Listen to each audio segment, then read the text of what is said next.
¿qué tal mis condominios? Israel con otro video sobre temas de condominios. Quédate en el canal, dale like y comparte porque el día de hoy te traigo un video muy interesante que son 8 retos importantes para los condominios en México para este 2026. Quédate, dale like y comparte. El primero es la cultura condominal. En México somos muy individualistas, que nos sentimos especiales y creemos mucho en los derechos y muy poquito en las obligaciones. Entonces es un gran reto para los condominios porque para crear una cultura condominal uno tiene que dejar de ver la paja en el vecino y ver la viga en nuestros ojos. Y ese es un reto muy interesante porque generalmente vemos lo que nos conviene, lo que queremos para nosotros, lo que nos afecta, y lo que le afecta al vecino o lo que le afecta a los otros es mínimo, lo minimizamos al máximo. Entonces es un gran reto crear la cultura condominal para poder darnos cuenta que en realidad nuestras acciones pueden tener repercusiones a terceros. Y a veces también, ¿no? Ceder a nuestros propios intereses genera que también creemos una cultura condominal más apropiada para la comunidad, para los vecinos, para que todo el mundo convivamos. A veces dejar de tener las expectativas propias de nuestros derechos y ceder un poquito a entender cómo se crea un clima condominal donde nosotros somos parte integral y lo que nosotros pedimos es lo que tenemos que dar.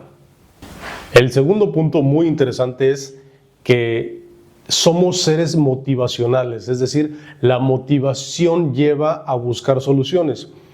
Y la gente más motivada es la que asiste a asambleas, la que está presente, la que tiene motivaciones. ¿Pero qué implica la motivación? Bueno, no tiene trabajo, tiene el tiempo libre, está pendiente de todo lo que está mal, quiere a algo personal. Entonces la motivación es clave en este aspecto porque quien quiere cambio tiene una motivación personal. Entonces como condominio generalmente esa motivación tiene que estar primordial. ¿Por qué lo hace? ¿Cuál es su motivación principal? Esto da claridad al momento de que una persona sugiere un cambio o quiere ser parte del comité. Entonces, este tipo de motivaciones son claves. Hay que entenderlas muy bien porque muchas veces los cambios innecesarios nacen por una necesidad particular. La motivación de las personas es clave y hay que entenderla porque, por ejemplo, el gran problema o el gran ruido en un condominio puede estar sujeto a una voluntad, a un problema, a una persona sin trabajo, a una persona con una precisa rencilla. O también una persona que también ve su propiedad amenazada y quiere mejorar y quiere hacer, pero también hay que tenerlo muy presente. La motivación es clave. Continuando con ese punto de la motivación, es muy interesante. En las asambleas donde se toman decisiones, las emociones están sobre la razón. Somos seres motivacionales, somos seres emocionales, entonces en gran parte de las ocasiones, si no hay una buena estructura de asamblea, se pierde el tiempo en cuestiones personales, en cuestiones emocionales y no se aterriza en cuestiones racionales. El cerebro frontal es el que domina las emociones, es el que planea, es el que es estructurado y no domina al ser humano. Las emociones dominan. Entonces, por eso es muy importante reconocer que en una asamblea con muchos gritos, cambio de tema, sin un orden estructural, no hay soluciones, no se generan el diálogo apropiado. Entonces hay que entender porque anterior al punto que había platicado de emociones o de motivaciones, el siguiente punto es que las emociones regulan a las asambleas y es donde se toman decisiones. Hay que tener mente fría, hay que actuar, hay que ordenar, hay que crear la circunstancia para que las asambleas, el orden máximo de un condominio, tome decisiones racionales y no ocurrencias de vecinos, de ideas, de propuestas irrealizables, únicamente sueños, o cambio radical de reglamentos o cambio radical de situaciones, porque eso no es sustentable, no se puede continuar porque genera costo, tiempo, planeación, se requiere conocimiento y eso va al siguiente punto. El hacer lo correcto lleva un costo. ¿Qué significa? Por ejemplo, el negociar con un propietario que no va a pagar, el tener que demandar a pesar de que haya una oportunidad, el poner un mensaje claro de una multa o de llevar acciones que sean correctas para el edificio, genera costo. Lo correcto genera costo. Pero si se empieza bien una línea de condominio, una estructura administrativa correcta, bueno, a veces dices, bueno, si a este condominio le condono, no sé, intereses, bueno, debe tantos años y pues ahorita ya sé que si lo llevo a juicio no va a pagar pues hay una caducidad, hay una prescripción. Entonces, ¿qué hago? Yo lo asumo, ¿no? Tomo la responsabilidad de hacerlo. Pero aquí lo correcto lleva un costo. Porque el mensaje alterno al condonar, al hacer, al omitir, es aquellos que cumplen también les dices, les quita los incentivos. Es decir, no hay incentivo para comportarse de forma correcta si a todos los tratas igual. Entonces, ¿qué significa? Que el peso del reglamento, las formas correctas de hacerlo, genera una estructura sólida. Es decir, mandas un mensaje claro de que quien no paga va a juicio, de quien debe cuota de mantenimiento puede perder su propiedad y mandas un mensaje muy, muy claro. Entonces, el hacer lo correcto tiene un costo. Y obviamente, ¿no? Al haber un costo, pues hay un beneficio, la relación costo-beneficio. Entonces, esa relación, el equilibrio es muy importante, pero en los condominios, especialmente bien estructurados, el costo-beneficio de ceder es más alto que el costo-beneficio de negociar y terminar el conflicto, ¿no? Entonces, creo que ahí es un tema muy interesante porque el hacer lo correcto tiene un costo. Entonces, muchas veces no estamos dispuestos a correr el costo del conflicto, del proceso, es un tema delicado porque debilita la estructura. Entonces, el costo de hacer lo correcto es importante. El otro tema que es crucial es el Estado de Derecho en México. En México el derecho es algo que se ha manoseado, manipulado, que en realidad aquel que lo compra es el que tiene el derecho. Entonces sí es muy delicado porque, por ejemplo, en otros países, digo, por decir nombres, ¿no? Si adeudas, te rematan tu propiedad y al rematarte te dan tu remanente, se cobran y ve.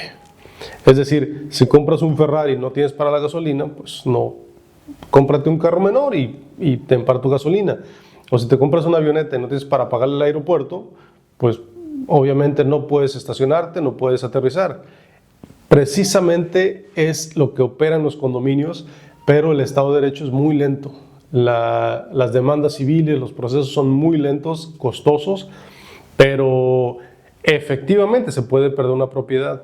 Entonces, yo creo que el Estado de Derecho es algo muy importante que en México debería estar avanzando si queremos tener propiedades, condominios en buen estado, bien mantenidos, con plusvalía, donde la gente quiera comprar, donde la inversión fluya, donde el dinero se mueva. Entonces, esto es un tema muy interesante. No quiere decir que no exista, ¿no? Sí lo hay, sí hay formas de llevarlo a cabo, pero el conocimiento es muy preciso, muy técnico y generalmente en los pequeños condominios o clústeres grandes de propiedades de casas de interés social, pues es inaccesible, están mal organizados y pues se nota cuando se entra uno a una de este tipo de viviendas. Es decadente el mantenimiento, no hay reglamentación, cada quien hace lo que quiere, hay toldos, tienditas, colores, todo se cambia, ¿no? Entonces, este caos debería ser integral al Estado de Derecho, donde la autoridad competente tuviera estas funciones. Esperemos verlo muy pronto, pero actualmente es uno de los temas más interesantes en los condominios, que el Estado de Derecho hay que saberlo manejar y es bajo, es decir, no es tan ágil y es costoso. Otro de los retos muy interesantes es la necesidad que tenemos de reducir problemas a áreas muy específicas, ¿no?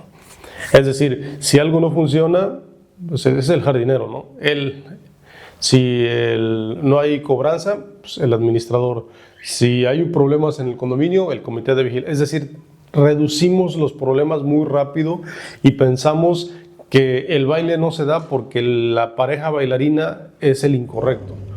Y no nos damos cuenta que en realidad tiene que ver con el primer punto que mencioné, que es la cultura condominal. Cuando creamos esta cultura condominal y creamos esta presión condominal para tanto reconocer las cosas buenas como corregir las cosas malas, entonces no reducimos los conflictos o los problemas a una cosa sencilla. Es decir, entendemos que la comunidad, el condominio, es una estructura compleja y para hacerlo funcionar se requiere de habilidad, conocimiento. Y muchas veces en vez de apuntar dedos, es empoderar y generar la sinergia para los cambios y crear las condiciones adecuadas para que creamos la confianza, el crear los equipos que genera tiempo, no es simplemente cambiar, hacer, apuntar, decir el culpable, sino crear las circunstancias para crear equipos de trabajo y crear la situación donde el primero que empieza soy yo. Es decir, bueno, si esto no funciona y no me gusta, pues en vez de derribar todo, me involucro, soy parte del comité, quiero ser, y no quiero ser nada más para tener una posición, me involucro, pregunto, hago, apoyo, en que ayudo, es decir, me voy creando el conocimiento del condominio para poder influenciarlo. Yo creo que el hecho de que como el condominio parece algo muy sencillo y pues es simplemente cobrar y es simplemente mandar facturas y atender lo que yo quiero, es un servicio, pues nos creamos este reduccionismo de soluciones que no funcionan. Los condominios no funcionan no porque un bailarín no le dé el paso adecuado, sino porque entre todos los condominios estamos creando presiones negativas donde si el administrador hace una buena decisión, a 3 no le gusta. Y si toma para la izquierda, a 5 no le gusta. Y si toma a la derecha, a 6 no le gusta. Entonces crea una inmovilidad porque no nos ponemos de acuerdo como propietarios para que esto se mueva. Y es muy interesante porque es común.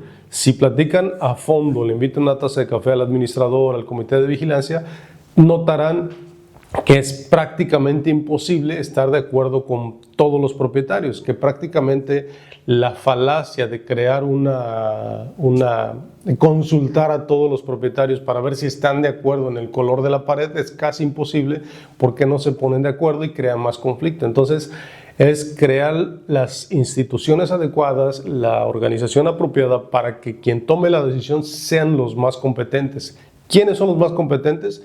Los que asisten a reuniones de comité de vigilancia, los que conocen, se citaron con proveedores, calidades, productos, la gama de información que tienen, dejarles tomar decisión. Entonces creo que es crucial no hacer un reduccionismo de los problemas, sino comprendemos, entenderlos a fondo para permitir que la gente que sí sabe tome las decisiones.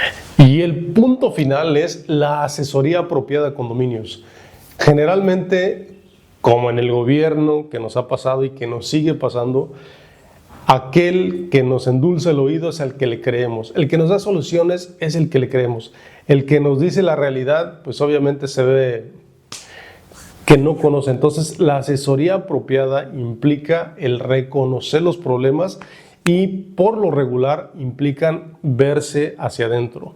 Entonces, es muy interesante porque para tener una asesoría apropiada, los expertos en condominios, los expertos en derecho condominal, no son muchos, pero cuando son técnicos, sí muchas veces dicen, bueno, aquí yo no me meto y esto no se puede y solucionen de esta manera o tiene este costo, cuando aparentemente ven que no se devenga la asesoría profesional, pues porque pues yo lo hago, ¿no? Yo me pongo ahí, que hay que pagar, yo lo puedo hacer. Pero no funciona así. La asesoría correcta y técnica tiene un costo, tiene un precio y tiene un valor específico, no a corto plazo, a largo plazo, donde se va generando la estructura apropiada para que un condominio funcione y genere plusvalía. Bueno, es el tema final. Dale like, comparte, voy a estar subiendo más videos y dale a la campanita, ahí la tienes. Me ayudas con los algoritmos y nos vemos para el próximo video.